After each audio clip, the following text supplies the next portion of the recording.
Joy Kabatsi supported Uganda's ruling NRM party for years.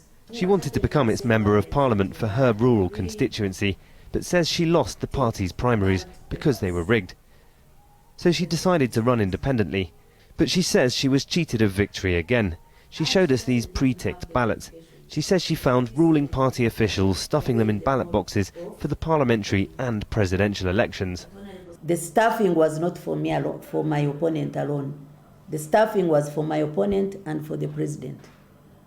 And we got out those ballots which were stuffed. And I handed them over as exhibit to the police.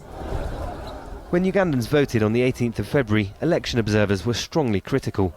Incumbent President Yoweri Museveni, after 30 years in power, was declared winner for another 5-year term. The ruling NRM party says its victory was fair and that opposition parties were beaten because they're weak. Regarding the pre-ticking, there's no such a thing that ever happened, and they will always justify their loss on someone else, and most especially the NRM. In another part of the country, this polling station officer said he saw senior polling officials changing results.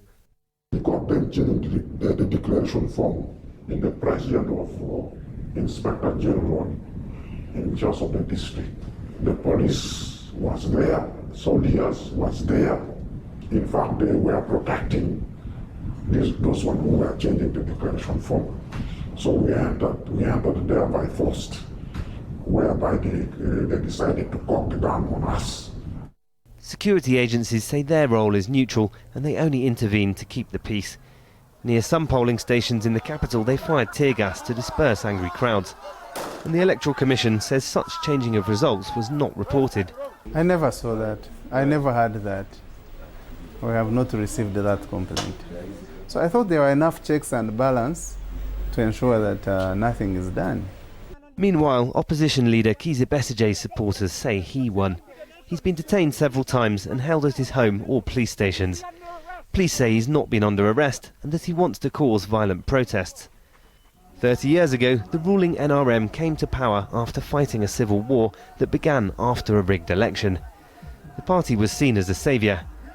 Joy Kabatsi says things have changed. What is happening in our district, if it has happened elsewhere, then they have lost track. And I feel so sad that I lost my brothers fighting for justice, fighting for a better Uganda, fighting for a Uganda where we would vote freely for the leaders we want. And I'm here, their sister, being treated the way I've been treated in these elections. I'm not happy. I'm not happy with the NRM. Malcolm Webb, Al Jazeera, Kampala, Uganda.